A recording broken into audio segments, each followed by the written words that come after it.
Hello guys, Brad here again with another fragrance video, and today I want to talk about something a little bit different.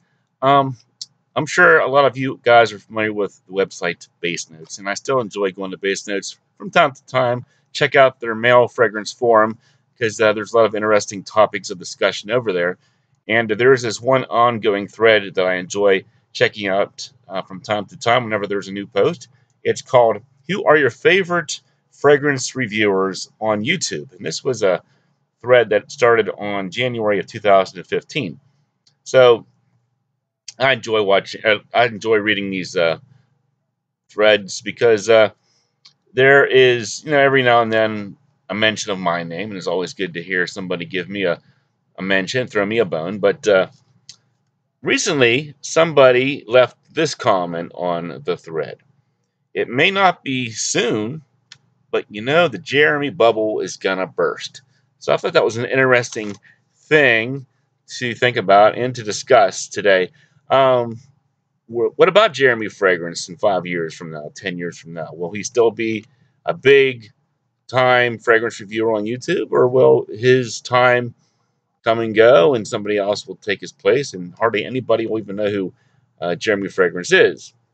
Um, well, I think a lot of that has to do with him more so than anything because, as far as I can see, not too many fragrance reviewers that have started this journey on YouTube and have become very popular have ever become unpopular. In fact, even reviewers like Hirazuko that have left the community did so on their terms when they were probably at the peak of their popularity. So I don't really think, you know, I would expect that to happen in Jeremy. But there are 5 things that I think I should talk about today. And these are things that affect everybody's channel, not just Jeremy's, but anybody that's been on YouTube for a long time, such as myself as well, because I've noticed in the past year or so, my numbers seem to be dropping. According to my analytics, about 11% decline in viewership over the past year. And I blame myself as much as anything for that because, I don't follow my own rules here to keep my channel good. So let's start with number one. To keep that channel going, stay relevant. Basically, what I'm saying is that 5 years from now, it'll be 2023. So you need to talk about fragrances that are relevant in 2023. If you're still talking about, Invictus Aqua and Invictus and 1 million, La Nuit, 5 years from now, people might be like, we've heard of this before. We want something new. We want to hear about this fragrance that just came out. So keep your fragrance channel relevant by talking about the fragrances that are out there. And so far, Jeremy's been doing a great job of that. But in order for him to continue to be successful, he'll need to continue to talk about those relevant fragrances. Number 2 is stay charismatic. Basically, what I'm saying there is, people love to see the passion and excitement in your fragrance reviewing. I think a great example of that is Dan, my Mickers. He'll talk about a fragrance and he'll get you all excited about it. Even after all these years, he smelled hundreds of fragrances and still he gets excited about a fragrance on his channel. And that's something that I struggle with a lot. A lot of people accuse me of being like the Debbie Downer of the fragrance community. And I would guess that if Jeremy got to the point where everything he talked about was just a pale comparison of something that he smelled 5, 10 years ago, pretty soon people would be like, you know what? This guy doesn't have the same excitement about fragrances that he once had. Maybe it's time to move on. So very important that you stay charismatic, even after you're an established reviewer, to keep your viewers interested and excited about your channel. Number 3 is stay likable. Now, this is probably the one area that Jeremy is probably the most vulnerable right now. Recently, there was a situation where he released a video where I believe he leased a Ferrari. And a lot of people really came down hard on Jeremy for doing that. They, accused him of misusing his Patreon money or whatever.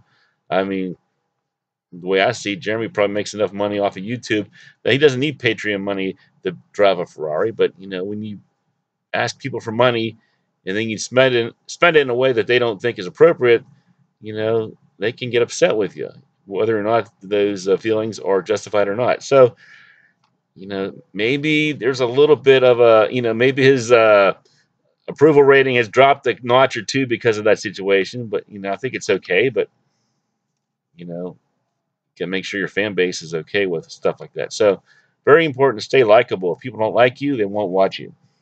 Number four is stay busy. It's very important to stay busy in the fragrance community. Take a break. People might move on to another channel. They get bored and they're like, well, he's not doing anything. Who else is out there that I can watch? And the next thing you know, they got you hooked and you kind of forget, about the person that you used to watch. So stay busy.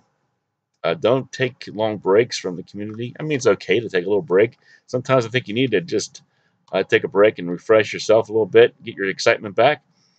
But long breaks can come back to haunt you. Number five, finally, stay diversive.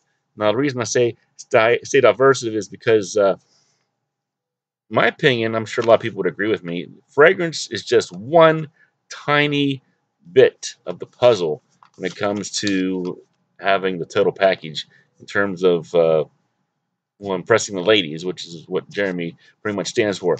Like, for example, just wearing La Nuit or Aventus is nice, but what about your clothing? What about your hygiene? What about your shoes, your watch? All this stuff comes together to one big package. Your personality, the way you present yourself, dancing, anything like that. The way you brush your teeth or whiten your teeth. He's talked about a lot of these things on this channel.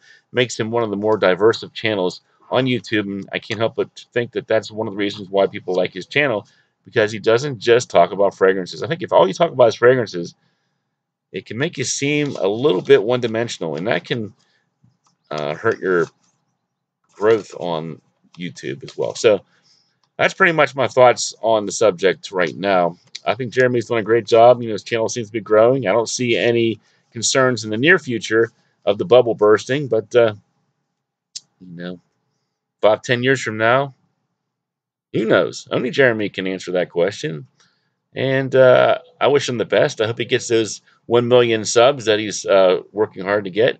Now that he can devote full time to the hobby, it should be a lot easier for him to do that. So good luck, Jeremy. Keep doing your thing, and I'll talk to you guys later.